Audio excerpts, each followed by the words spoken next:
The following program, NORML Show Live, is intended for responsible adults only. We advocate for the repeal of marijuana prohibition for adults. We discuss the science, culture, and controversy about America's marijuana laws.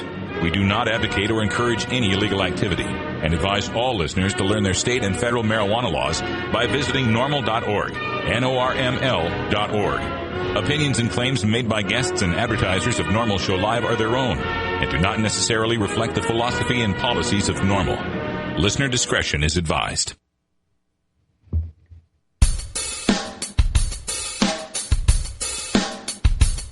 You take a seed, you plant it, you grow it, you dry it, you roll it, you smoke it.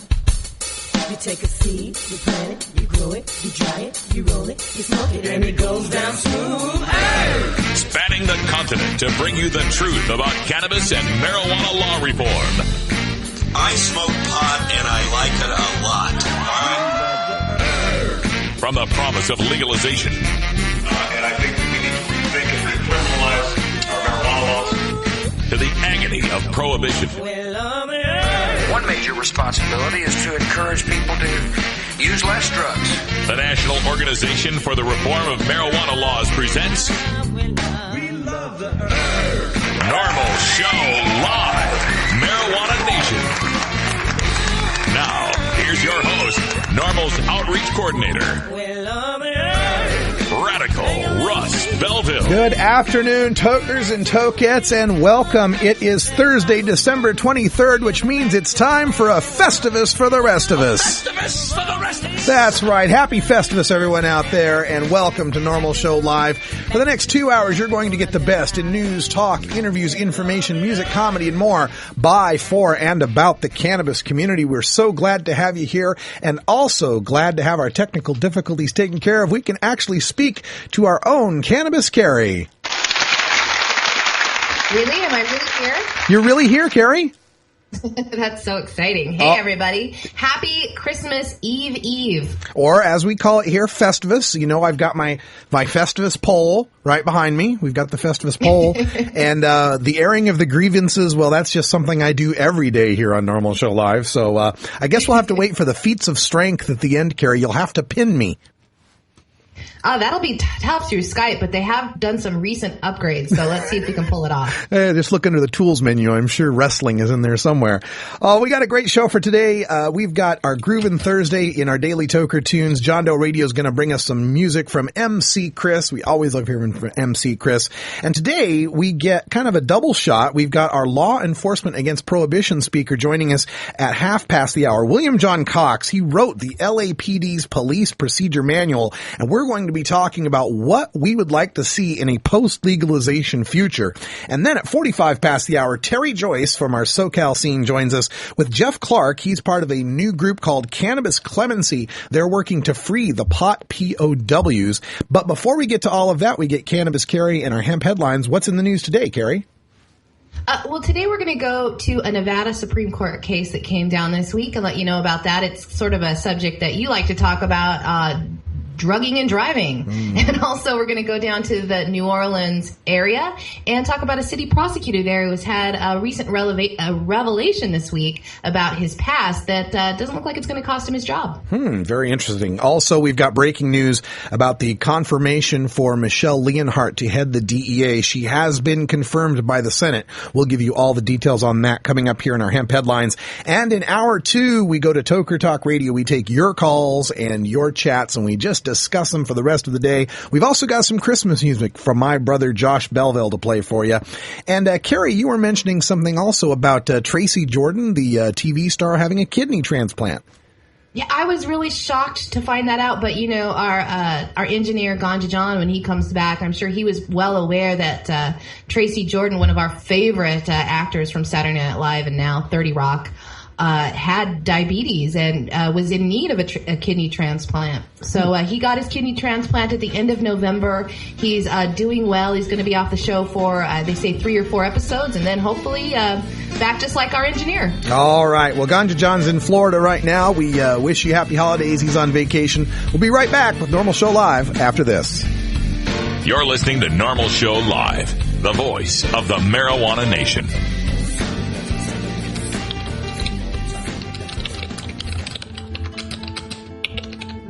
In today's busy world, we're inundated by advertising for all types of pharmaceuticals that come with a laundry list of potential side effects. Shouldn't you have better medical choices? Natural alternatives to pills pushed by Big Pharma? At Alternative Medical Choices, you could choose natural, safe, and effective alternative therapies that are right for your budget without nasty side effects. Cannabis, or marijuana, has been a legal medicine in the Pacific Northwest since 1998. Our doctors will help determine your qualifications for a medical marijuana recommendation in Oregon, no matter where you live. Our massage therapists will ease your aches and stress with soothing hemp seed oil or cannabis-infused massage salves. We also offer acupuncture, Reiki, and other alternative health therapies. Call Alternative Medical Choices in Portland, Oregon at 503-288-5579 or visit our website at www.altmedchoices.com. We specialize in out-of-state recommendations. That's www.altmedchoices.com or call 503-288-5579. A Festivus for the rest of us. Hi, everybody. This drug in front of me is what they call marijuana. If we had a dime for every dime bag bought in America, marijuana would be legal by now. Donate to NORML at NORML.org and support NORML Show Live. I'm going to light. Roll a big fatty.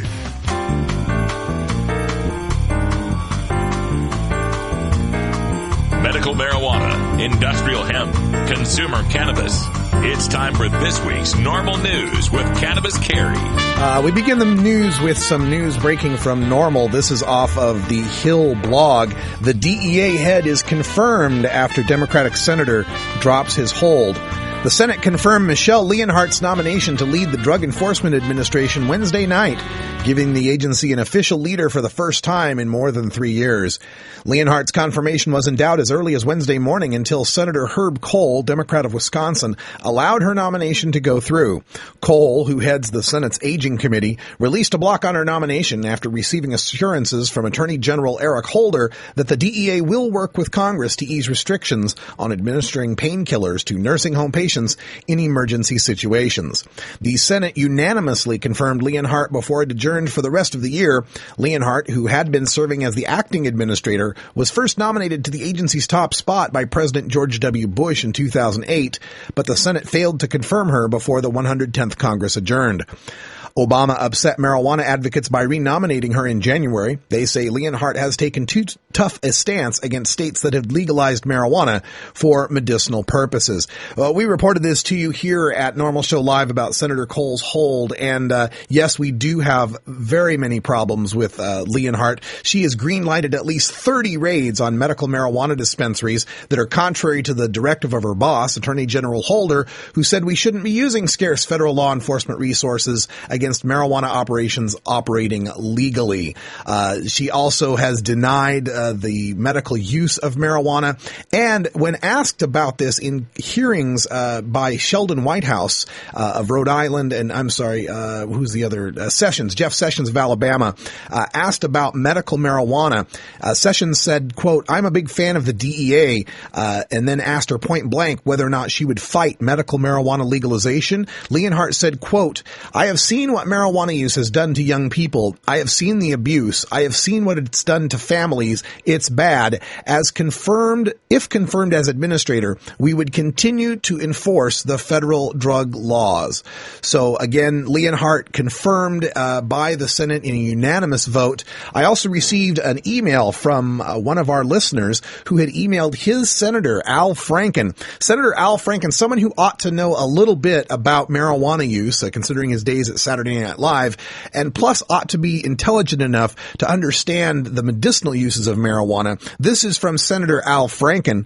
Thank you for contacting me about the nomination of Michelle Leonhardt for administrator of the DEA. I appreciate hearing you on this important nomination.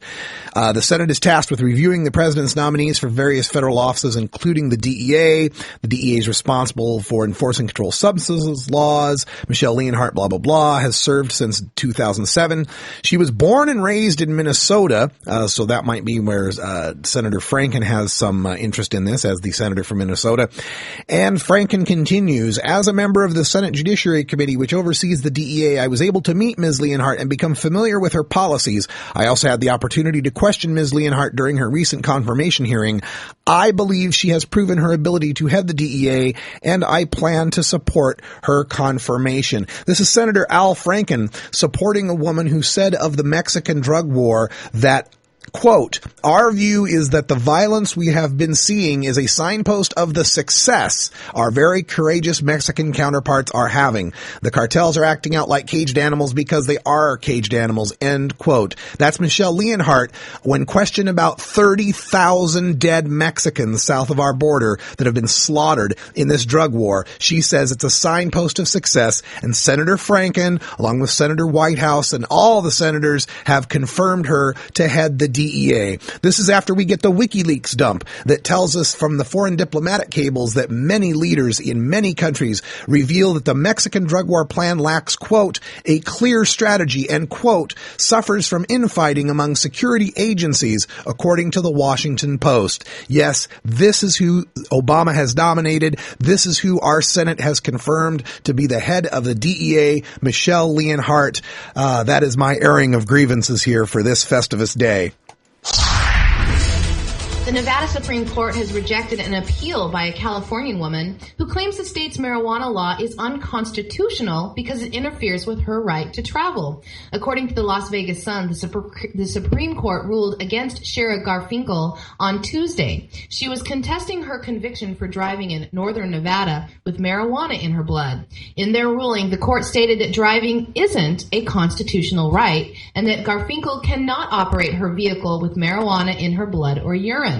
Garfinkel argued that she is a legal user of marijuana under California law and should be allowed to travel in Nevada with or without metabolites in her system. Garfinkel had argued that there was no basis for a law that doesn't show a person with marijuana in her blood is impaired to drive. The day she was pulled over, she said she was in the Lake Tahoe area within 2 miles of the California border. She said she failed a field sobriety test because she couldn't maintain a standing on one leg long enough. She said she had an injury that prevented her from doing so.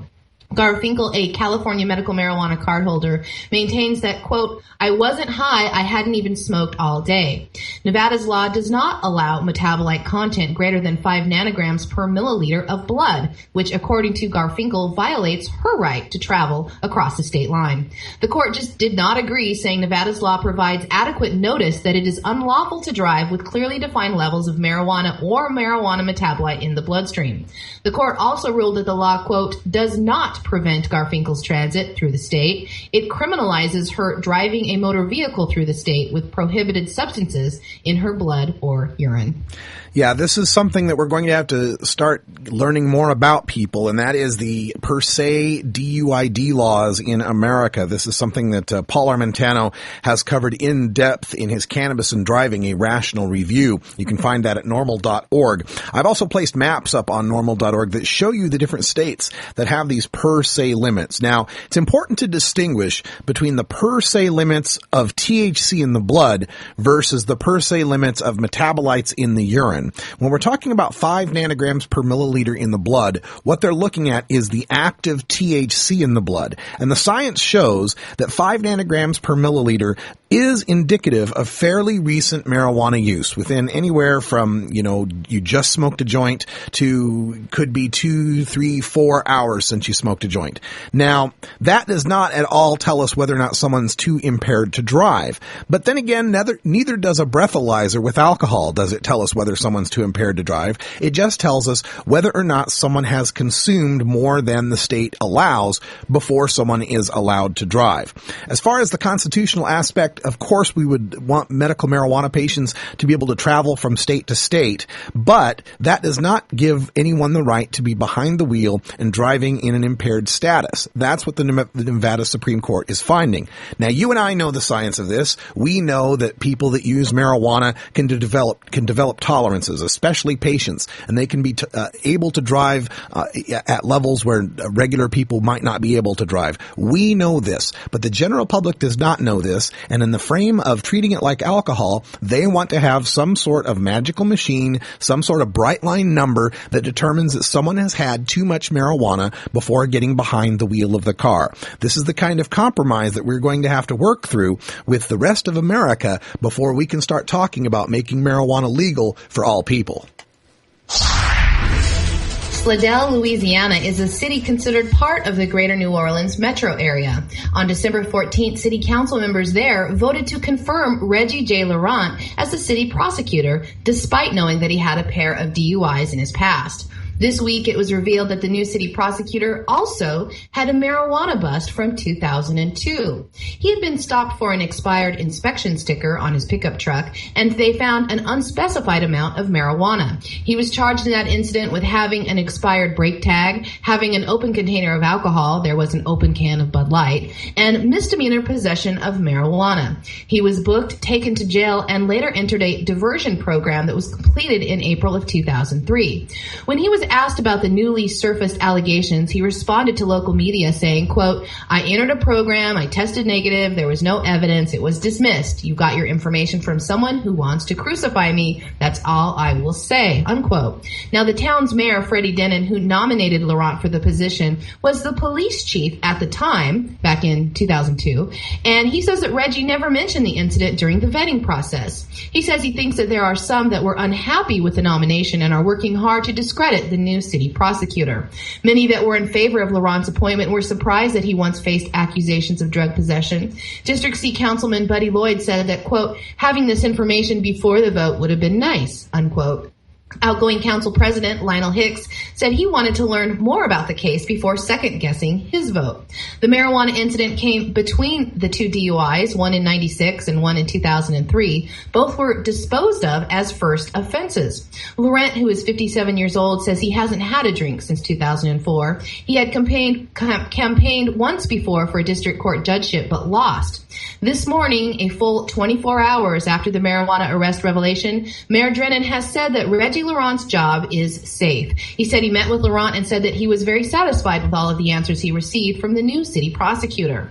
Laurent represented the New Orleans Police Department for 7 years, beginning in 1987, first as a police attorney and then as the force's legal counsel. The DUIs resulted in state officials placing his law license on probation for 2 years and were highly publicized when he ran unsuccessfully for public office in the past. Well, it's, odd that they would find out that the guy has alcohol DUIs and that's not an issue, but then they find out that he's involved with marijuana and that's the issue. Very odd story there, Carrie. Let's move on. All right, the Royal Canadian Mounted Police may not be feeling the spirit of the season when they turned the power off from David Hodkinson last Friday. Hodkinson and a friend had been growing medical marijuana in his house for about a year with a license to do so from Health Canada. He and his friend both had a license to grow up to 49 plants each, but both of those licenses expired in August, even though they had applied for a renewal a full 8 weeks before the expiration date, as recommended by Health Canada. Working through the bureaucratic hurdles to get his license renewed, he continued to grow medical marijuana. Hodkinson said that the police had been to his home a couple of times to see his operation after his license had expired, and they knew the circumstances of his case and didn't even tell him to take it down.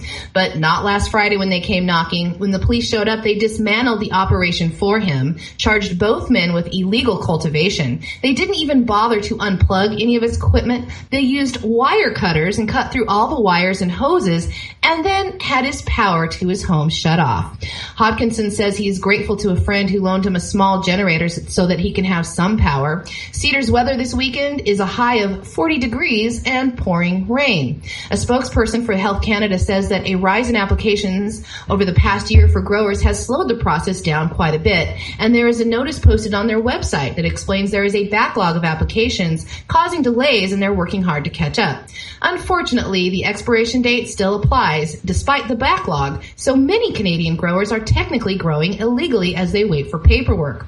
Richard Payne, an activist with the BC Marijuana Party, told the Daily News that it seems the authorities would prefer patients purchase their cannabis from organized criminals rather than people like David Hodkinson, who are trying to fill a health need legally. Others say it's a shame that law-abiding citizens who are playing by all the rules are being punished for their efforts. Hodkinson's contacted Health Canada to ask them for advice, telling them that they have put him in a very bad situation, but they are not allowed to give out any legal advice. BC Hydro, the utility company that controls the electricity in his area, says that when power is shut off by the police, they require a substantial security deposit to get it turned back on. Hodkinson says that Christmas is beginning to look pretty bleak. That's a shame. Oh, boy, Health Canada breaking in this guy's home, tearing down his stuff. I hate it when the cops cut the stuff up, too, rather than tearing it down nice. This is another one of our Festivus grievances. Darn it! Let's take a break. It's 20 after the hour, and we have to take a short break, if you know what I mean. Please support these sponsors who support NORML Show Live. Oh, have you ever met that funny reefer man? A reefer man. Have you ever met that funny reefer man? A reefer man. If he said he swam to China, he would say to South Carolina. Then you know you're talking to that reefer man.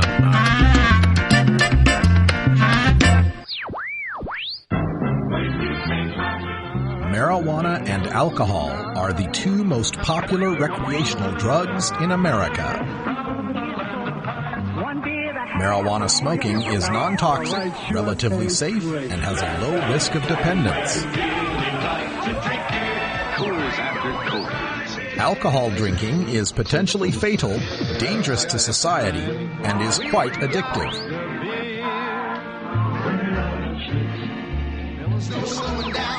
Marijuana is safer, so why are we driving people to drink? That's the question of the new book, Marijuana is Safer, So Why Are We Driving People to Drink? By Paul Armentano, Mason Tvert, and Steve Fox. Visit Amazon.com or ChelseaGreen.com today to order your copy of Marijuana is Safer, or visit MarijuanaIsSafer.com.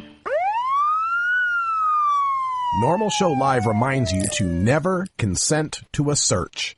If you're holding and you consent, in most states you will be arrested immediately and you will go to jail. If you don't consent to a search, police may try to intimidate you by threatening to bring in drug-sniffing dogs or try to fool you by saying things will go easier if you consent. Yeah, easier for them, sure. Stand your ground, refuse the search, and ask the officer if you're free to go. If they still detain you and eventually find your contraband, you'll be no more busted than if you had allowed the search. But by refusing the search, your attorney has a chance to win your acquittal before a judge. If you consent to the search, your attorney's hands are tied. You can find a list of NORML Legal Committee attorneys specializing in marijuana cases by visiting the Find a Lawyer link at norml.org.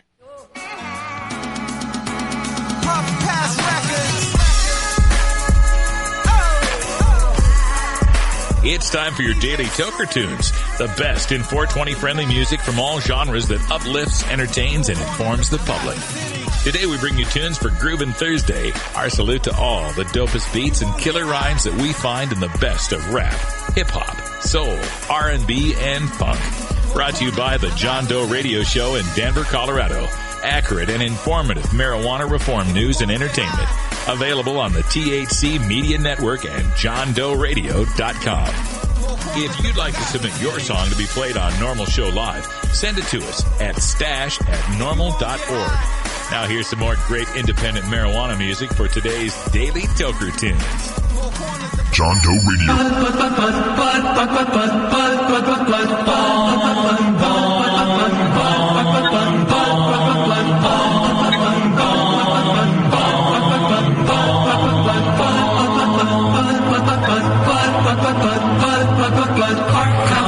Sweet sticky buzz, all sing to sing, smoke me away. Green sticky weed, go you and me. Time flying by, Christmas while high. Bud,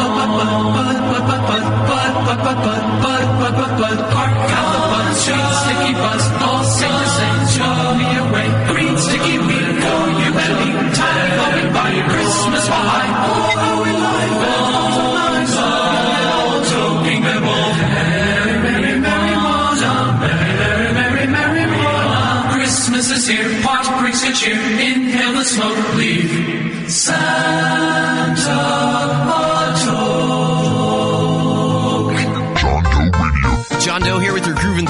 tune on NORML Show Live. Happy holidays to you and your family in the NORML Nation. That is holidays with a Z, because, you know, that's how we roll.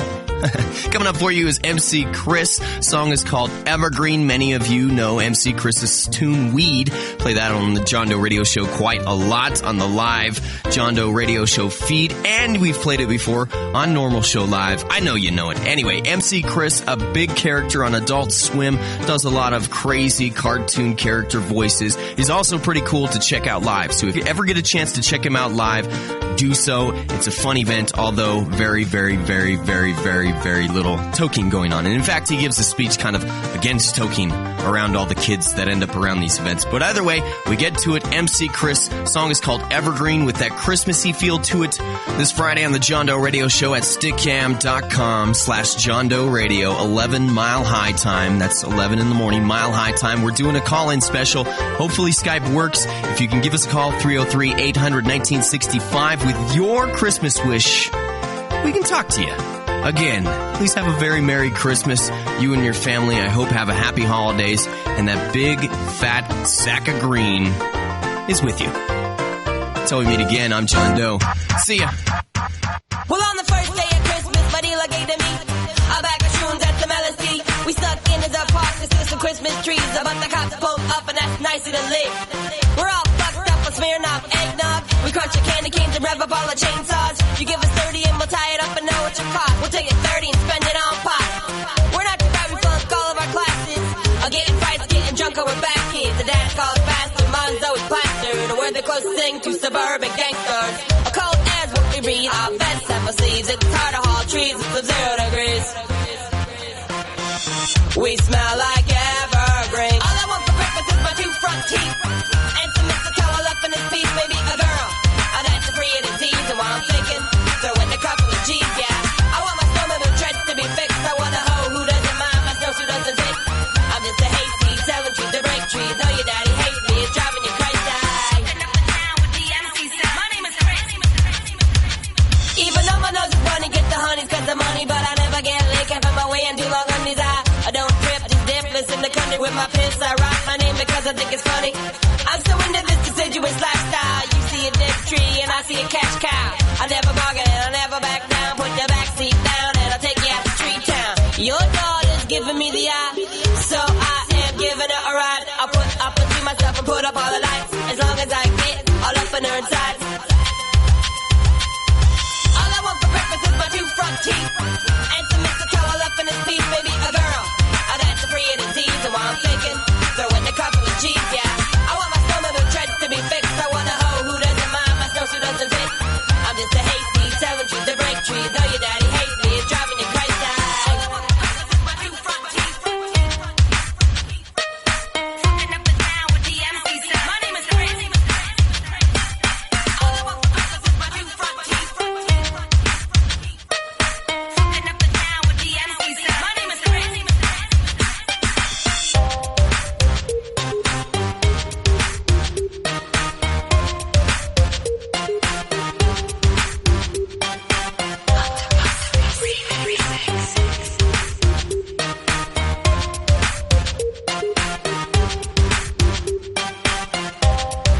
You want a copy of that song for your iPod? Check out the Daily Toker Tunes at the Stash blog by surfing to stash.norml.org and choosing Media and then Toker Tunes from the main menu. Starfish Designs, makers of the original Gandalf. I'm Radical Russ, and when I want to relax, I always have my 17-inch long original Gandalf from Starfish Designs nearby. The hand-blown borosilicate glass is strong and easy to clean, and the design is sleek and sophisticated.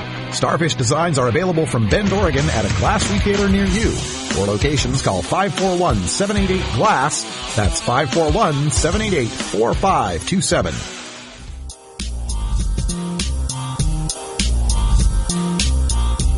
In terms of legalization of drugs, I think that the battle, the war on drugs has been a utter failure.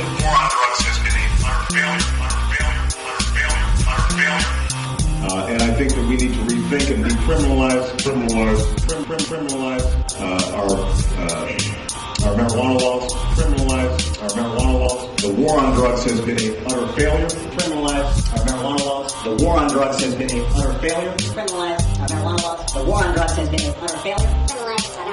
NORML Show Live, where we don't change our position on decriminalization in an election year.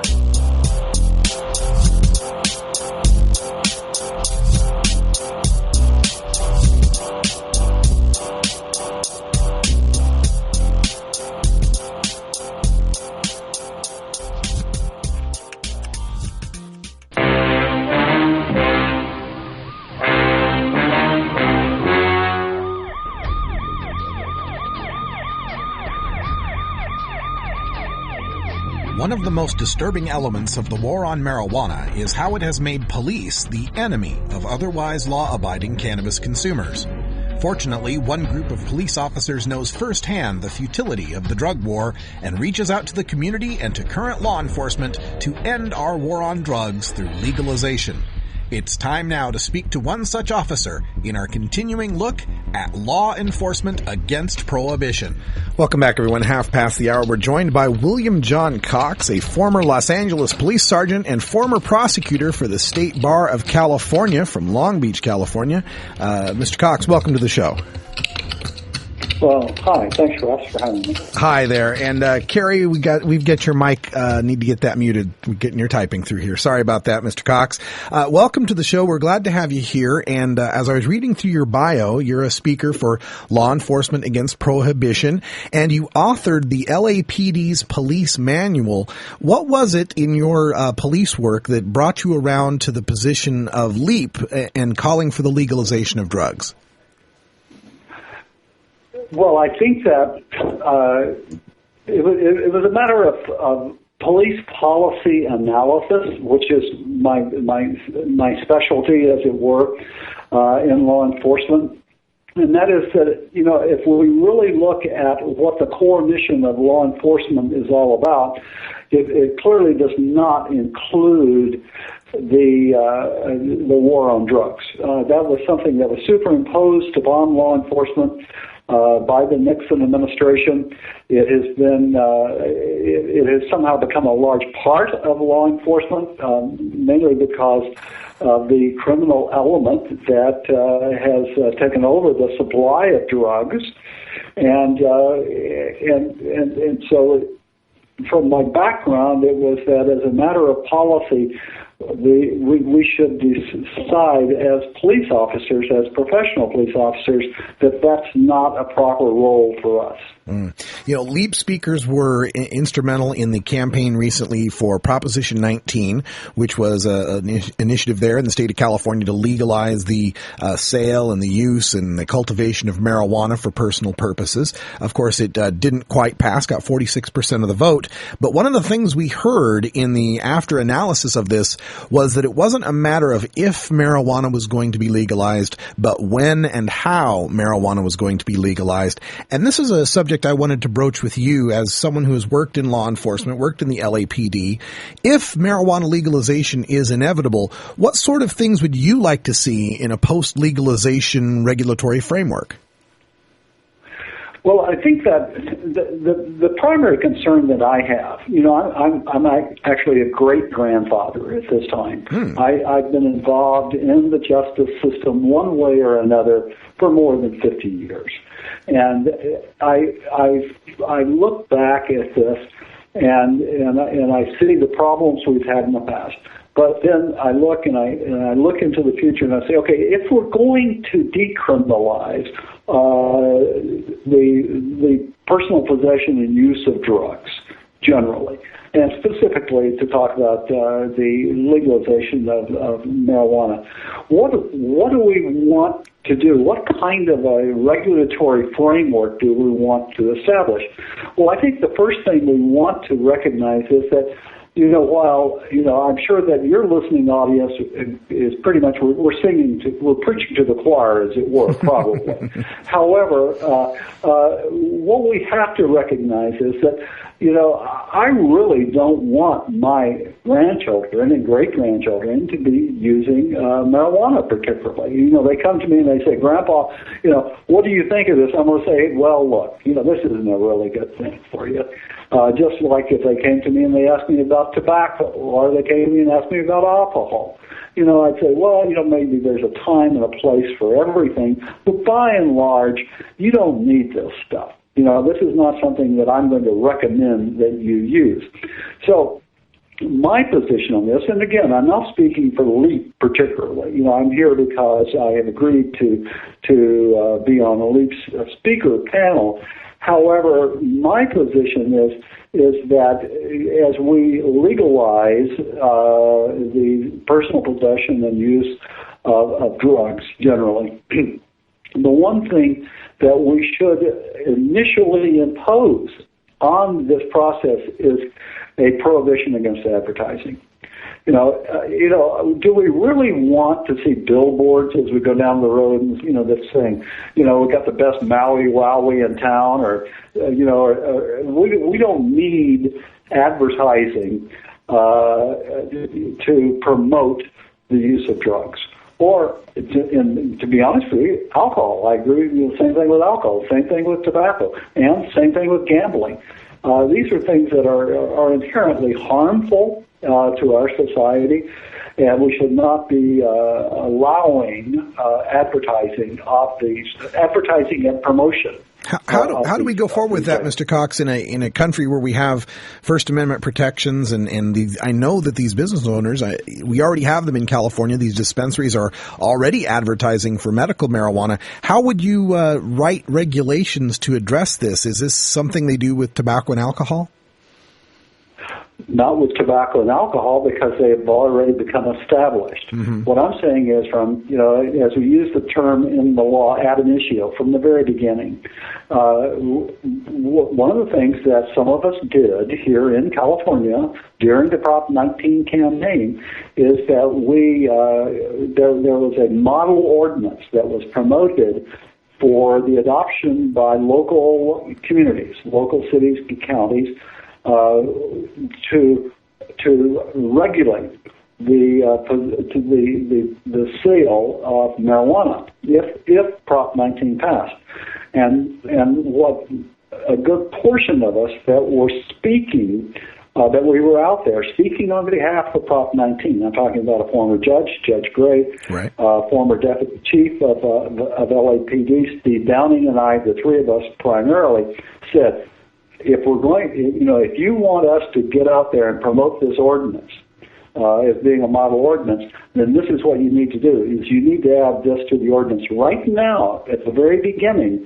That if you want a permit to sell marijuana, if you want a permit, any of these permitted things that this ordinance will allow and the Prop 19 will allow, you have to agree not to advertise.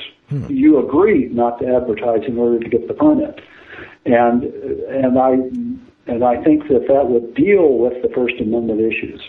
Okay. And you mentioned that, one of the strong things that we need to go forward with here in any legalization campaign is to emphasize that kids shouldn't be using marijuana. You compared it to telling them about, using alcohol or tobacco. I would probably compare it to sexual activity. It's something that adults can do responsibly, but kids probably can't.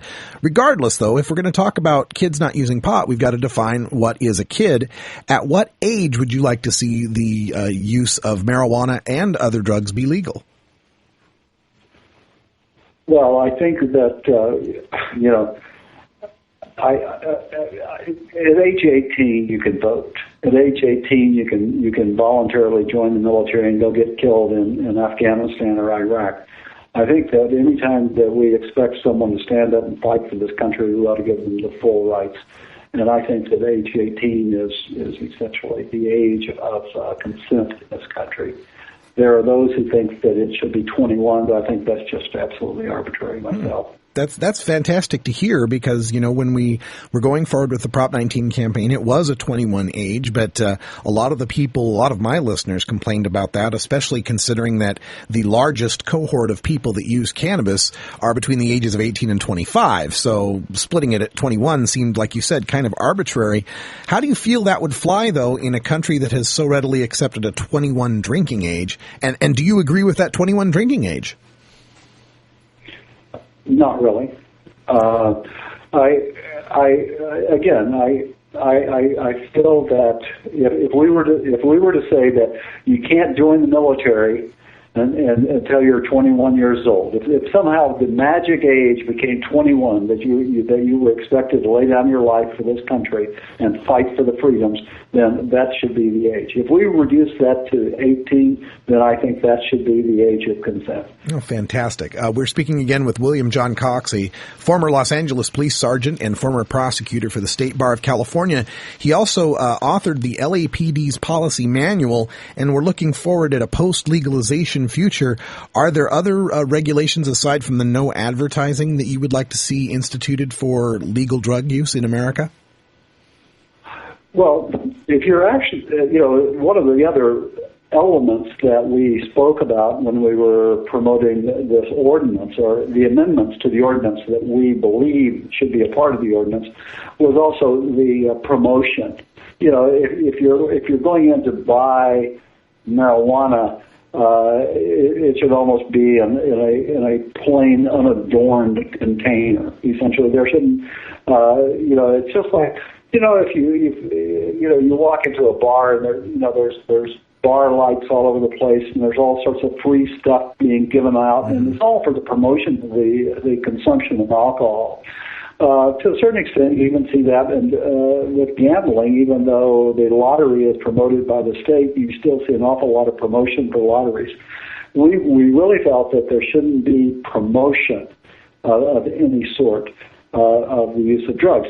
Now, if you're asking me personally what it should be, my personal view, and I've held this view now for, almost 30 years probably, is that all drugs should be legal, as they've done in Portugal, I believe, one country that totally decriminalized the possession and use of drugs altogether, is that you should buy them at your local drugstore. Mm-hmm. I think that everybody should be able to grow marijuana. I mean, for Christ's sakes, they're talking about a 5 by 5 foot plot here in California. Well, that'll give you a pretty good, some pretty good plants probably if you tend them correctly. But by and large, I think that drugs should be available by prescription at a drugstore.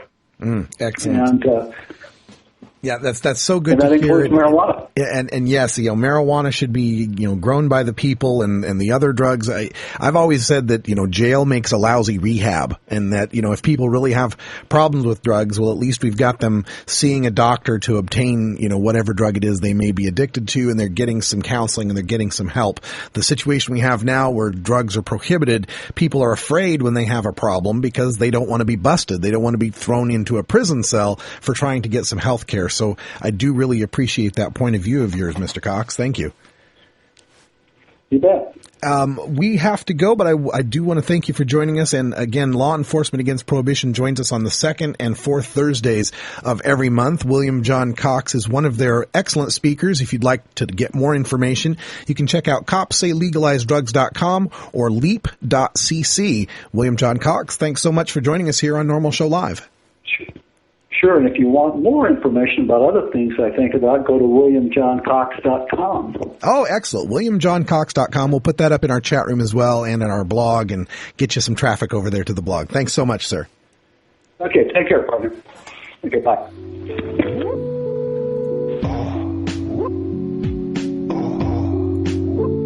According to Carl Sagan, making apple pies from scratch is extremely difficult. If you wish to make an apple pie from scratch, you must first invent the universe. You're listening to Normal Show Live, the voice of the marijuana nation. You might have merged the world.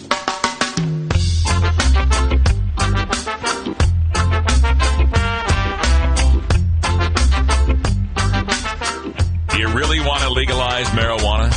Prove it. Join NORML today at NORML.org, and your donation will help us spread the growing truth about cannabis. Free speech ain't free, you know. Free the ganja tree, it's the healing of the nation. Free the Cali weed, good for meditation. Free the pot smokers, they're in a delight. Lighting up the chalice, they keep no malice. The healing marijuana. Como se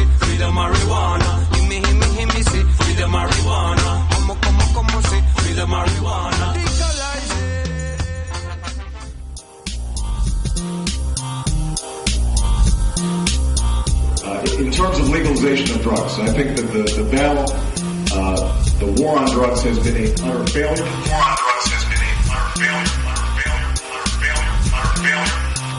And I think that we need to rethink and decriminalize our marijuana laws. Criminalize our marijuana laws. The war on drugs has been a utter failure. Criminalize our marijuana laws. The war on drugs has been a utter failure. Criminalize our marijuana laws. The war on drugs has been a utter failure. Criminalize our marijuana laws. Normal Show Live, where we don't change our position on decriminalization in an election year.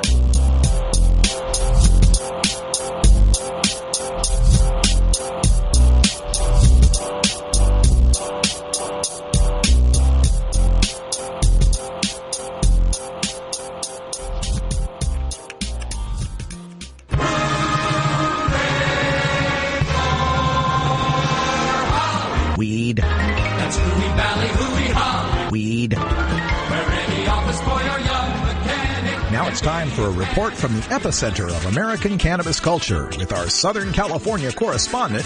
You know her from ComedyNation.com and her appearance as a finalist on Season 1 of NBC's Last Comic Standing. It's our friend, cannabis comedian and marijuana activist, the lovely and talented Terry Joyce. Oh, welcome back to Terry Joyce. Are you there on the line, dear? I am on the line. I am. And it is so good to be back. Happy holidays. Happy holidays to you, too. We've got your new Mike Tucker-inspired caricature up on the webcam as well. Tell us about it. Well, you know, I'm going to do a new radio show called Hollywood Hempress Hour on the new Dissident Radio Network. And I'll be launching it starting in July. And that is the logo for the show, and also I pin up a rendition of myself, actually. But it seems strange. I think of it as a different character.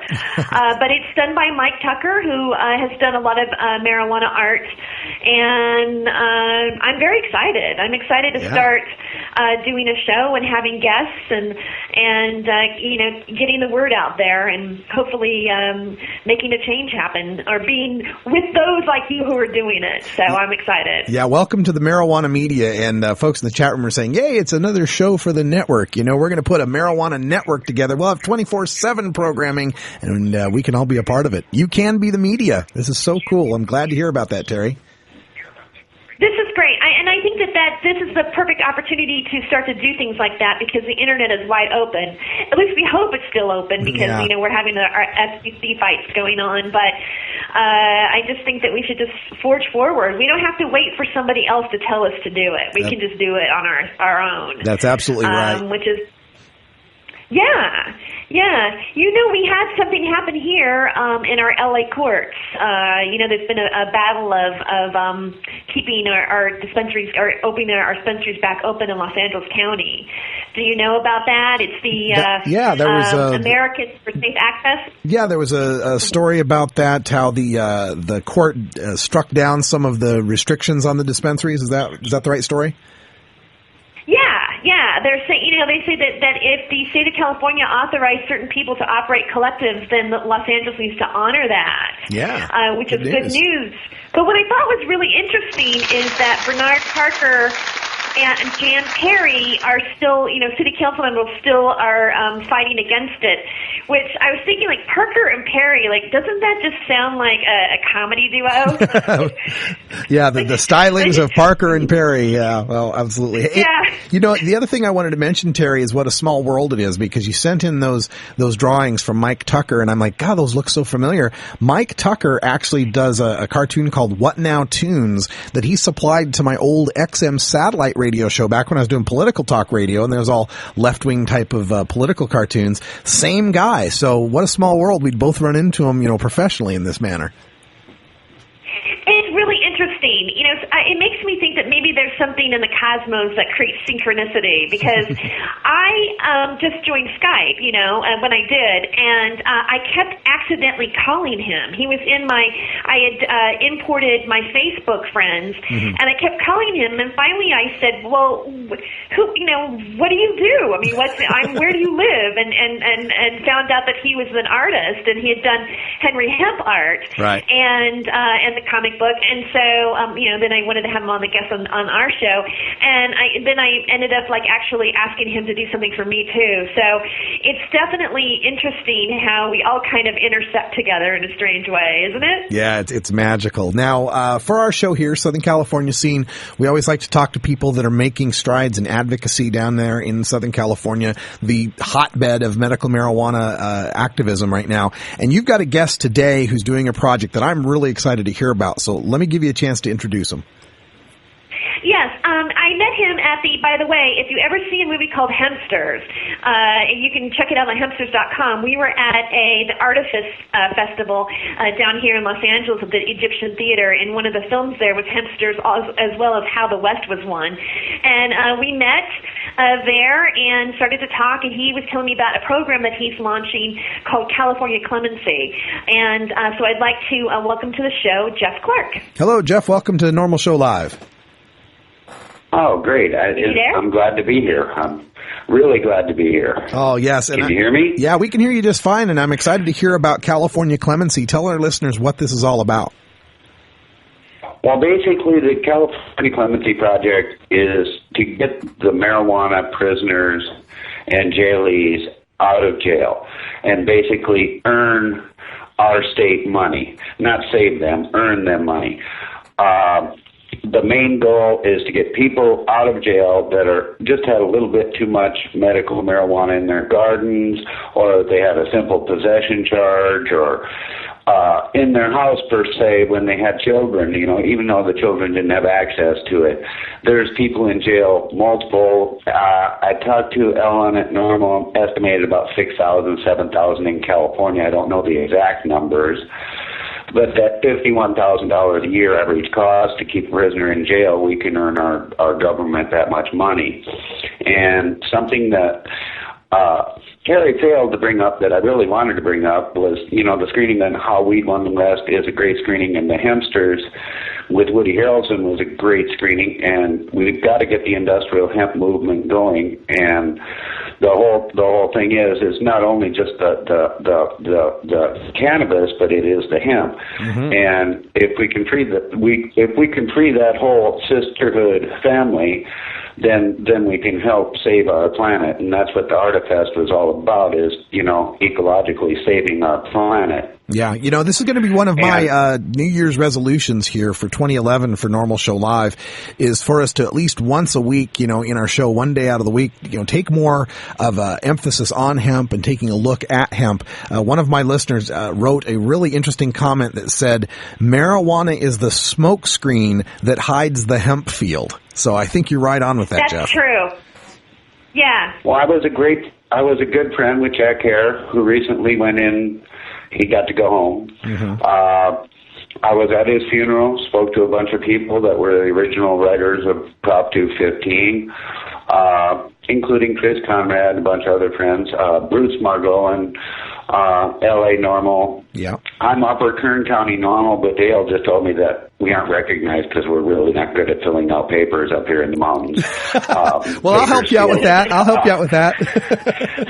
Well, Bakersfield NORML and Upper Kern County chapter of NORML, Dale just told me yesterday we weren't being recognized because we haven't filed the right paperwork. So I don't know, maybe a little too much medical marijuana or something's going on there. I'm sure we can work it out. But the whole thing is I really, really want to get the California Clemency Project going. I need as much help as I can possibly get, and I want, even if possible, for you guys to broadcast my phone number. Please do. Go ahead. I'll take people's numbers. My phone number is directly 310-600-5360. 5360. And anybody that's interested in helping, or anybody that's got a family member that's in jail for cannabis, I want them to call me. We've got to get this organized. Mm-hmm. The only way I can do it right now, I've got a guy setting up a website, and I know a lot of people in different organizations, the MVP people and the Drug Alliance people, and basically the cannabis movement in Northern and Southern California, although we've had our own little struggle going on here in Central California in Kern County. It was Ed Sola and they wouldn't allow any cooperatives, and I opened the first one in Kern County in Ridgecrest. and they robbed me and closed me down. But we got them to open up 6. We got them to open up 6 in Kern County, and then they closed them down, and then one reopened, and he got closed down again. And right now, Dave's still facing 25 years to life. Oh. The other partner just went to jail for 37 months, and all they were doing was supplying medical cannabis to legitimate patients. That's a travesty. That's just Jerry insane. Brown. We can't allow that to continue happening. And I just wanted to get a chance in here. Terry, if you had some questions for Jeff that you wanted to bring up. Well, one thing that Jeff is doing to get this started, and also to raise money for the fight, and perhaps donate to NORML and other organizations that are behind the legalization of hemp and medical marijuana, is that he has a new song coming out. We had a few technical difficulties. Now, what is it called again, Jeff? The song? It's called It's Time. It's called It's Time for a Change. It was actually titled before our president used the slogan. I hope you got it downloaded on the MP3 now. It was resent on an MP3 file at 1:30. Now, I was hoping you might get a chance to play it, but if not next week or sometime soon. It's a song for legalization, and it's basically, I would love to see about 75% of any proceeds of this song go back divided equally amongst our organizations that are pro-legalization and pro-choice. It all boils down to it's our choice. If we want to heal ourselves holistically, fine. And if people say they're using it recreationally, I'm sorry, they aren't. They're self-medicating. And 89% of the population in California qualify for medical marijuana. So we had this little issue with Prop 19, which would have ruined a lot of youngsters' lives in the long run. And I'm kind of iffy on what happened with the Prop 19. I know we had a lot of people voting for it, but right now, what's really happening in March in LA County is the city council has it on the ballot to tax medical marijuana. And I don't believe that any other medications, like your Vicodins, your OxyContins, your Percocets, Valiums, whatever other toxic drugs are out there that Pfizer and the other big pharmies make, are taxed. And if the government thinks they're going to bail themselves out of their hole by taxing our medical marijuana, I think they have it all backwards. I think they need to learn how to grow some good bud if they want to make money from us.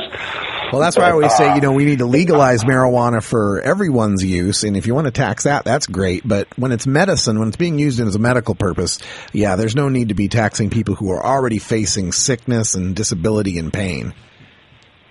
Well, it's on the ballot for March, and we need, since it's a midterm election, we all know that a lot of conservatives show up at the midterm elections. And if they vote this in LA County, taxing medical marijuana, then it's going to end up a big mess, because we're going to have to sue them. Yeah. And if the medical marijuana community starts doing LA County, then it's just going to get all tied up, and that isn't what we want. What it's all about is just our choice of how we want to use what's available to us on this planet. Yeah. And we should all be able to grow a plant and use it how we want to, whether it be a tomato or a cannabis plant or a hemp plant, if we want to make clothing out of it. Absolutely. That's why we're here every day. And sorry to interrupt you, Jeff, but we do have to get going here for our first hour. I want to remind folks it's the California Clemency Project. You can get a hold of Jeff Clark at 310-600-5360. Terry Joyce joins us here as well for our Southern California scene on the 1st and 3rd and 5th Fridays. Hey, you guys, if you want to stay around for the live hour, we've got another hour going. We can continue the conversation. I just had to wrap ourselves up here for the end of the podcast. Are you cool with that? You want to stay on the line? Sure. Yeah, I'll stay on the line. All right, we'll be back with you in just a second here. This is NORML Show Live, the voice of the marijuana nation. For Cannabis Carrie and Ganja John, I'm Radical Russ. And until next time, take care of each other, tokers.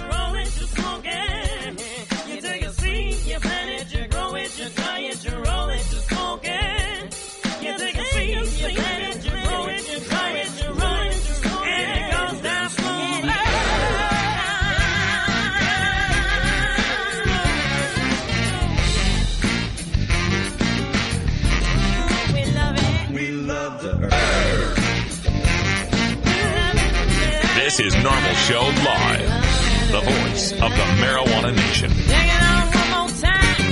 You take a seat. it, you grow it, you dry it, you roll it, you smoke it. You take a seed, you plant it, you grow it, you dry it, you